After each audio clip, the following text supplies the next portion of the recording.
গীতা বিশ্বাস ৩৬০ চ্যানেল থেকে সমস্ত দর্শক বিন্দুর প্রতি রইল আজকের প্রীতি ও শুভেচ্ছা। দেখতে থাকুন, শুনতে থাকুন, ভালো লাগবে। আজকের বিয়েবাড়ির একটা ছোট্ট আলোচনা বন্ধুরা, একটু যেন শোনা হয়, ভালো লাগবে। এই তো বিয়েবাড়ি ঢুকে দেখছি একটা মেয়ে বসে আছে চুপচাপ করে। ভাবলাম কেন ওভাবে বসে আছে, সবাই আনন্দ করছে। কিছুক্ষণ পরে দেখি বন্ধুরা, আমি ঘুরে ঘুরে ভিডিও করছি, ও ফোন করছে। আমি কিন্তু ফোনটাকে শোনার জন্য একটু এগিয়ে গেলাম। দেখি বলছে, তুমি কখন আসবে গো? আমি অপেক্ষা করছি তোমার জন্যে দীর্ঘ সময়। বিয়েবাড়ি সবাই তো ঘুরছে, কিন্তু অপেক্ষা কার জন্যে অপেক্ষা? আমি সেটাই মনে করছি। তখন ভাবলাম, যুগ যা পড়েছে, বন্ধুর জন্যই অপেক্ষা। আমি জিজ্ঞেসও করেছিলাম, মনা তুমি কি একা এসেছো? বলল, কেন কাকিমা? আমি বলছি, না, সবাই সন্দেহবাদী, এটা একটা মানসিক ব্যাধি।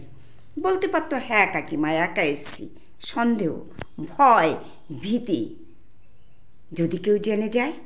কিন্তু ওর মুখটা দেখেই তো বোঝা যাচ্ছে, দেখুন কিভাবে ও আছে। কারণ বোঝা যায়, বিষাদ বোঝা যায়।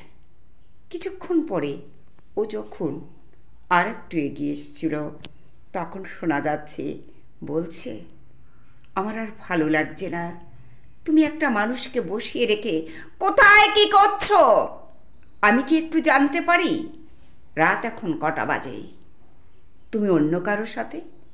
হ্যাঁ, সেদিন দুজনে দুলেছি নুবনে, ফুলো ডোরে বাঁধা ঝুলনা।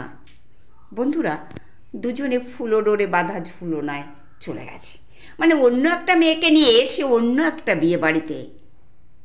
এবার কি হবে? এইবার মেয়েটা বুঝে গেল আর বলছে শেষে, দেখো, অভিনয় করতে করতে তুমি সীমানা ছেড়ে গেছো। তার কারণ তুমি কোথায় বলো তো? কোন বিয়ে বাড়িতে, কাকে নিয়ে? কেন? আমাকে সত্যি কথাটা বলতে পারতে, কেন তুমি বলতে পারলে না? বলো।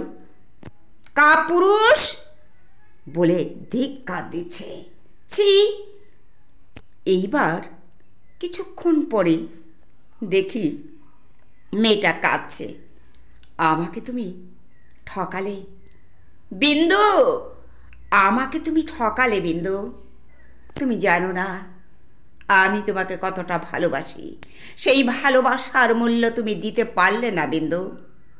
তাহলে তুমি কাপুরুষ, ভীরু, স্বার্থপর। তারপরে খিস্তি দিল। এবার খিস্তিটা শুনে আমি তো বুঝে গেলাম মেয়েটা কোনিয়ামের পেশেন্ট হয়ে গেছে। কোনিয়ামেরা পথে ঘাটে খিস্তি দেয়, কারণ কোনিয়াম এমনই একটা মেডিসিন, যে মেডিসিন দিয়ে সক্রেটিসকে মারা হয়েছিল। বন্ধুরা, সেই মেডিসিন আমাদের হোমিও জগতে। এই মেডিসিনটা দিলে ওর এই জায়গাটা চলে যাবে, কিন্তু ওর ভালোবাসার ব্যর্থতা। হ্যাঁ, কিন্তু মেয়েটা তো বোকা, তাই ওর প্রেমে পড়েছে। তাই প্রেম করতে গেলে একটু বুঝে শুনেই করতে হয়। তার কারণ গল্পটা কেন আমি করছি বন্ধুরা, এই যে বিয়ের পিঁড়িতে বসার আগেই এই জায়গাটা ভাবতে হবে। হ্যাঁ, যে গীতাদি কি বলল, আমাদের